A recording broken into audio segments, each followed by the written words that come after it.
स्वस्थ जीवन के लिए हकीम सुलेमान खान अतिया हर्ब्स www.atiyaherbs.com। मोदी सरकार ने मंत्रियों का झगड़ा तो सुलझा लिया, मंत्रियों के बंटवारे का झगड़ा भी सुलझा लिया, लेकिन एक झगड़ा उसके सामने, सरकार के सामने बहुत बड़े संकट के तौर पर इस वक्त मुंह बाए खड़ा है।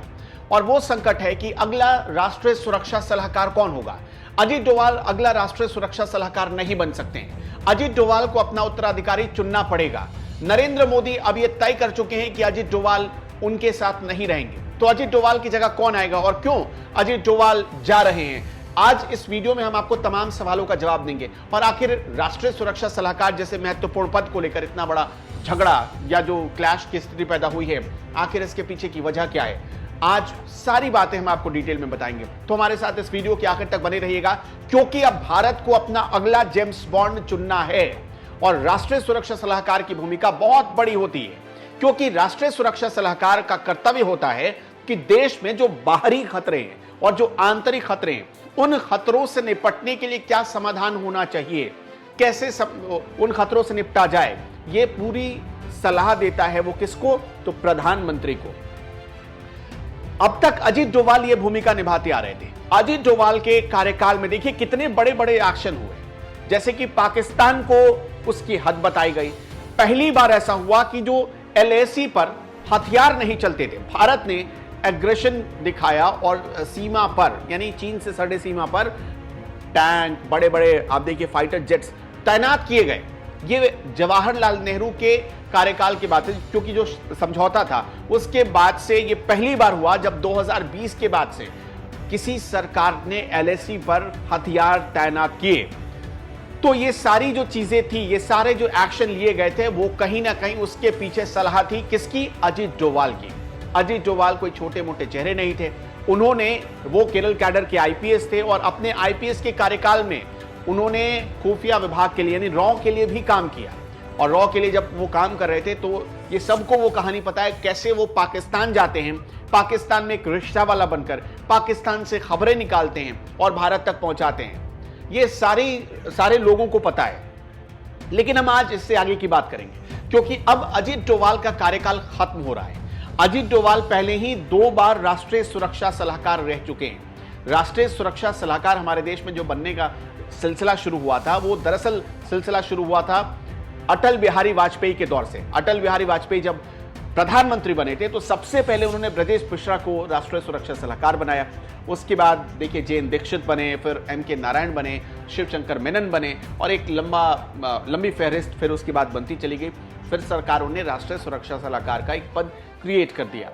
लेकिन पहली बार ऐसा हुआ जब 2014 में एनएसए बनाए गए अजीत डोभाल, तो 2019 में उनका कार्यकाल खत्म हो गया। मोदी सरकार दूसरी बार आई, मोदी दूसरी बार प्रधानमंत्री बने और वापस अजीत डोभाल के इस कार्यकाल को दोबारा बढ़ाने के लिए, 5 साल और बढ़ाने के लिए, उन्होंने एनएसए का जो पद था वो कैबिनेट मिनिस्टर के बराबर कर दिया। कैबिनेट मिनिस्टर का दर्जा दे दिया गया एनएसए को। और यहां से एक मतलब आप कह सकते हैं कि भारत के इतिहास में एनएसए नाम का एक पद संवैधानिक रूप से बना दिया गया।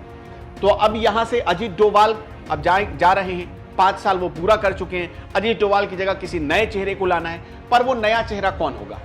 वो नया चेहरा जो बनाया जाएगा वो कैसे काम करेगा, क्या उसकी पॉलिसी होगी, अब ये तय करने का वक्त आ गया है।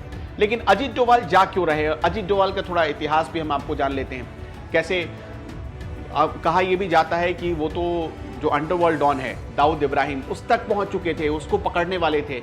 लेकिन अगर मुंबई पुलिस उस वक्त खलल ना डालती, ये कहानी करीब साल 2004-05 की है, जब सामने आई थी कि अजीत डोभाल ने कैसे दाऊद इब्राहिम को करीब पकड़ लिया था, लेकिन मुंबई पुलिस ने खलल डाल दिया। कहा जाता है कि एक खबर इंस्पेक्टर कांस्टेबल रैंक की एक पुलिस के जरिए लीक कर दी गई, जिसके बाद छूट गया था, हाथ में आते आते रह गया था दाऊद इब्राहिम। देखिए अजीत डोभाल की कुछ और भी भूमिका रही, जैसे कि भारतीय नर्स जब विदेश में फंसी थी, उनको वो आईएसआईएस के कब्जे में थी, तो उनको वापस भारत लाने में उनकी बहुत बड़ी भूमिका रही। ईरान में संकट आया, वहां पर लोग फंसे थे, वहां से अजीत डोभाल लोगों को बचा के ले आए। कहा जाता है कि अफगानिस्तान में जब तालिबान अफगानिस्तान का विवाद चला, वहां से लोगों को बचा के ले आया गया। आईएसआईएस का जब जुल्म चरम पर था, भारत के कई सारे लोग आईएस के कब्जे में थे, तब वहां से तिकरित में कुछ लोग फंस गए थे, वहां से बचाकर अजीत डोभाल ले आए। 1988 में ब्लैक थंडर नाम का एक ऑपरेशन चलाया गया। ये ऑपरेशन स्वर्ण मंदिर में घुसपैठ करने वाले खालिस्तानियों के खिलाफ चलाया गया था 1988 में। तब उस ऑपरेशन में शामिल थे कौन? अजीत डोभाल उस ऑपरेशन को अंजाम दे रहे थे। अजीत डोभाल ने 1999 में यानी 1999 में जो C814 यानी कांधार विमान हाईजैक की जो घटना हुई थी, उसमें भी बहुत बड़ी भूमिका निभाई। उस कांधार हाईजैक में उन्होंने इस पूरे ऑपरेशन को अंजाम दिया था और जो भारतीय वहां फंसे हुए थे उन्हें सकुशल रिहा करके भारत ले आए थे। अजीत डोभाल के बारे में एक और खास बात कही जाती है कि जब वो उन्होंने पुलिस सेवा में ज्वाइन किया, उसके बाद से ऐसा कोई ऑपरेशन नहीं रहा जो उनको दिया गया हो और वो कामयाब ना हुआ हो। यूं कह लीजिए कि अंडरवर्ल्ड डॉन दाऊद इब्राहिम भी उनके हाथ आ जाता अगर मुंबई पुलिस गलती ना करती तो। लेकिन अब चूंकि उन्हें जाना पड़ेगा, दो नए चेहरे कहा जा रहा है कि अजीत डोभाल की जगह ढूंढे जा रहे हैं और उन्हीं दोनों चेहरों में इस वक्त बहुत कांटे का संघर्ष हो रहा है कि कौन बनेगा अगला सुरक्षा सलाहकार। अब ये दो नाम कौन है? इसमें एक नाम आर.एन. रवि का सामने आ रहा है। आर.एन. रवि दरअसल कुछ स्टेट के गवर्नर रह चुके हैं, वो जैसे मेघालय सिक्किम के गवर्नर रह चुके हैं। उसके बाद तमिलनाडु के राज्यपाल के रूप में भी वो काम कर चुके हैं। बहुत विवाद हुआ था उनके नाम को लेकर, एम.के. स्टालिन और आर.एन. रवि में बहुत संघर्ष भी चला और कोर्ट तक ये मामला पहुंचा था। कोर्ट ने भी आर.एन. रवि से कई बार जवाब तलब कर दिया था। आर.एन. रवि सीबीआई में काम कर चुके हैं। सीबीआई में उन्होंने कई सारे ऑपरेशन को अंजाम दिया। वो बिहार के रहने वाले हैं। एक ब्राह्मण परिवार में उनका जन्म हुआ। 1974 में उन्होंने फिजिक्स से ग्रेजुएशन की डिग्री हासिल की, मास्टर्स की डिग्री हासिल की थी। उसके बाद उन्होंने जर्नलिज्म में काम किया और धीरे धीरे वो सीबीआई में आ गए। जब वो भारतीय सेवा की तरफ वो तैयारी कर रहे थे, उनका चयन हुआ। उसके बाद वो सीबीआई में आए। सीबीआई के दौरान जो खनन माफिया थे, अभी तक देश में किसी अधिकारी ने खनन माफियाओं के खिलाफ सबसे तगड़ा एक्शन लिया है तो वो एक्शन लेने वालों में से एक नाम आर.एन. रवि का है। साथ ही साथ उन्हें रॉ में भी काम करने का मौका मिला। जब वो रॉ में आए थे तब उन्होंने जम्मू कश्मीर में बहुत तगड़ा काम किया था। कहा जाता है कि जो जम्मू कश्मीर में उग्रवाद प्रभावित इलाके थे, वहां से उन्होंने उग्रवादियों के खिलाफ उनके गुट में रहते हुए, मतलब उनके आसपास रहते हुए, वहां से उग्रवादियों को खत्म करने में बहुत बड़ी भूमिका निभाई थी। उस समय बहुत हिंसा होती थी, तोड़फोड़ होता था। 2012 में वो रिटायर्ड हो गए थे और उसके बाद से अभी तक यही देखा गया कि बहुत सारे मैगजीन्स में, न्यूज़पेपर्स में उन्होंने कॉलम लिखे। बाद में वो बीजेपी के साथ जुड़े। बीजेपी ने उन्हें कुछ स्टेट का राज्यपाल भी बनाया और अब जो 2014 में मोदी सरकार आई थी तो एक जॉइंट इंटेलिजेंस कमेटी बनाई गई थी, उसका उन्हें अध्यक्ष बनाया गया था। 5 अक्टूबर 2018 को एनएसए अजीत डोभाल ने उन्हें अपनी टीम में बुला लिया और उप राष्ट्रीय सुरक्षा सलाहकार बना दिया। अब आप देखेंगे कि 2018 के बाद जो एक बड़ा ऑपरेशन भारत ने अंजाम दिया था, वो ऑपरेशन था बालाकोट एयर स्ट्राइक।